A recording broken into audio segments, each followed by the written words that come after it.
नमस्कार मित्रों, आज आपका फिर से स्वागत है एक ज्ञानवर्धक वीडियो में। आज की इस वीडियो में हम जानने का प्रयास करेंगे कि आखिर यह योग कितने प्रकार के होते हैं। जी हाँ दोस्तों, आज के जमाने में हर तरफ योग नाम से सभी परिचित हैं। सभी कोई योग को अपना रहे हैं। किसी को शारीरिक बीमारी हो या मानसिक बीमारी हो या कोई सिद्धि प्राप्त करना चाहता हो या योग से ध्यान का आनंद लेना चाहता हो, आज हर कोई योग को अपना रहा है। लेकिन क्या आप जानते हैं कि योग आखिर होता कितने प्रकार का है और आपको योग की किस प्रणाली को अपनाना चाहिए? तो आज इसी महत्वपूर्ण विषय पर मैं आपके साथ चर्चा करूंगा। मेरे प्यारे मित्रों, आज की वीडियो में हम जानेंगे कि आखिर योग कितने प्रकार के होते हैं। जिस योग को इतिहास में प्राचीन ऋषि मुनियों के द्वारा किया जाता था, जिसका उद्देश्य अपनी शक्तियों को बढ़ाना और आत्मा का परमात्मा से मिलन कराना होता था, आखिर वह योग धीरे धीरे कितने प्रकार में विभाजित हो गया। तो आज की इस वीडियो में हम योग के मुख्य प्रकारों का नाम एवं परिचय प्राप्त करेंगे। तो आइए इस वीडियो में हम चर्चा प्रारंभ करते हैं। तो योग का जो सबसे पहला प्रकार है उसे हठ योग कहा जाता है। हठ योग की एक ऐसी प्रणाली है जिसमें शारीरिक आसन, व्यायाम एवं प्राणायाम के माध्यम से हम अपनी शक्तियों को जागृत करते हैं। इसके अंतर्गत धौती, वस्ती, नेति इत्यादि विभिन्न प्रकार की क्रियाएं होती हैं, जिनका उपयोग करके हम अपने शरीर की शुद्धि प्राप्त करते हैं। हठ योग के अनुसार यदि हम अपने शरीर को शुद्ध नहीं रखते एवं उसे निरोगी नहीं रखते हैं तो मुक्ति प्राप्त करना असंभव है। इसलिए हठ योग विभिन्न प्रकार के आसनों के द्वारा शरीर की शुद्धिकरण करने का कार्य करता है। इन आसनों से शरीर की शुद्धि होती है, लेकिन साथ ही साथ शरीर की ऊर्जा बढ़ती है, जो कि बाद में समाधि और मोक्ष तक हमें ले जाती है। योग का जो दूसरा प्रकार है उसे राजयोग कहा जाता है। राजयोग योग की एक ऐसी प्रणाली है जिसमें हम विशेष रूप से ध्यान पर जोर केंद्रित करते हैं। हम श्वासों को नियंत्रित करके, मन को शांत करके मन की एकाग्रता पर ध्यान देते हैं। राजयोग एक प्रकार से राष्ट्रीय राजमार्ग जैसा होता है। जैसे राष्ट्रीय राजमार्ग हमें हमारे लक्ष्यों तक शीघ्रता पूर्वक एवं सुगमता पूर्वक ले जाती है, ठीक इसी प्रकार जो राजयोग है वह हमें समाधि तक पहुंचाने के लिए एक सुगम मार्ग देता है। यह विशेष रूप से ध्यान पर जोर केंद्रित करता है। राजयोग के अनुसार मनुष्य को नियम पूर्वक ध्यान का अभ्यास करना चाहिए। यही ध्यान उसे समाधि तक ले जाता है और यह समाधि ही मोक्ष का मार्ग है।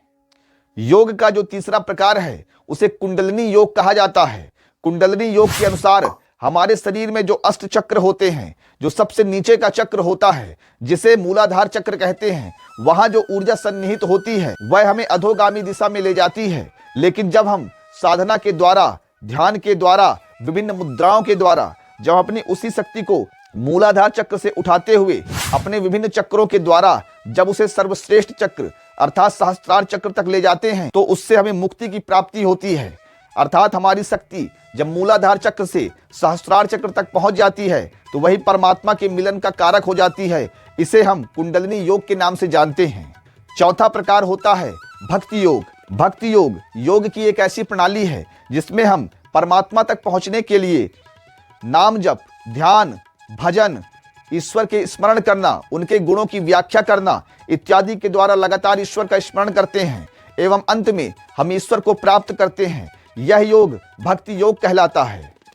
योग का जो पांचवा प्रकार है उसे ज्ञान योग कहा जाता है। ज्ञान योग का सीधा सीधा अर्थ होता है कि स्वयं के भीतर विवेक शक्ति को जागृत करना, इस दुनिया में क्या सत्य है और क्या असत्य है इसकी भली भांति जानकारी प्राप्त करना। यह जानकारी प्राप्त करना कि यह जगत किस प्रकार से मिथ्या है एवं परमात्मा किस प्रकार से सत्य और शाश्वत है। यदि जब हम इस बात को जान लेते हैं तो इसे ही ज्ञान योग कहा जाता है। ज्ञान योग का एक दूसरा अर्थ यह भी होता है कि वेद शास्त्र एवं धर्म शास्त्रों में जो बातें लिखी हुई हैं उसके अनुसार आचरण करना, उन्हें मान लेना, यह भी ज्ञान योग कहा जाता है। ज्ञान योग का भी सीधा सा अर्थ है कि जब हम इस संसार को मिथ्या मानकर परमात्मा को शाश्वत मान लेते हैं एवं उससे ही संबंध स्थापित करके उसके साथ एकाकार हो जाते हैं, इसे ही ज्ञान योग कहा जाता है। मेरे प्यारे मित्रों, योग का जो छठवां प्रकार है उसे कर्म योग कहा जाता है। कर्म योग का सीधा सीधा अर्थ है कि संसार में रहते हुए हम जितने प्रकार के कर्म करते हैं उसमें हम कभी भी कर्तापन का भाव ना लाएं। अर्थात जो भी कार्य करते हैं हम उसे ईश्वर की प्रेरणा मानकर और ईश्वर की इच्छा मानकर ही करें। अर्थात हम अपने सारे कर्मों का स्रोत सिर्फ ईश्वर को ही मानें। स्वयं के कर्तापन का त्याग कर दें, कर्ता भाव का त्याग कर दें इस प्रकार से जब हम अपने समस्त शुभ एवं अशुभ कर्मों को ईश्वर के चरणों में समर्पित कर देते हैं तो इसे ही निष्काम कर्म योग कहा जाता है। चूंकि हमने कर्तापन के भाव का त्याग कर दिया, इसलिए उसके द्वारा जो हमें कर्मफल प्राप्त होना है वह भी हमें प्राप्त नहीं होता और यही हमारी मुक्ति का हेतु बन जाता है। योग का जो 7वां प्रकार है उसे तंत्र योग कहा जाता है, अर्थात विभिन्न तांत्रिक क्रियाओं के द्वारा जब हम अपने उद्देश्य की प्राप्ति करते हैं तो उसे तंत्र योग कहा जाता है। तंत्र साधना में भी कई प्रकार की सात्विक, राजसिक और तामसिक साधनाएं होती हैं जिसका अलग अलग तांत्रिकों के द्वारा उपयोग किया जाता है एवं अपने लक्ष्यों की पूर्ति की जाती है।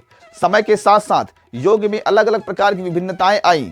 आज के समय में भी, आधुनिक काल में भी जो योग के साधक हैं उन्होंने भी अलग अलग क्रियाओं के माध्यम से नवीन योग का परिचय कराया है। तो आज के ज़माने में योग की जो प्रणालियाँ प्रचलित हैं उनके नाम भी आपको जान लेना चाहिए। तो नवीन योग की जो प्रणालियाँ हैं उसमें अष्टांगा, विन्यासा, पावर योगा, इस प्रकार नवीन योग की साधना पद्धतियाँ बाजार में चल रही हैं। यदि आपको योग के मूल रूप को अपनाना है तो आप हठ योग, राजयोग, ज्ञान योग, कर्म योग को अपनाएं। ये सर्वश्रेष्ठ है एवं योग की मूल पद्धतियाँ हैं।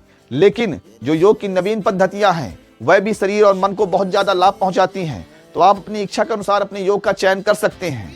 मेरे प्यारे मित्रों, आज हमने योग के प्रकारों के विषय में जानकारी प्राप्त की है। मैं आशा करता हूँ कि यह वीडियो आपके लिए ज्ञानवर्धक रहा होगा। आप सभी को प्रेम पूर्वक नमस्कार।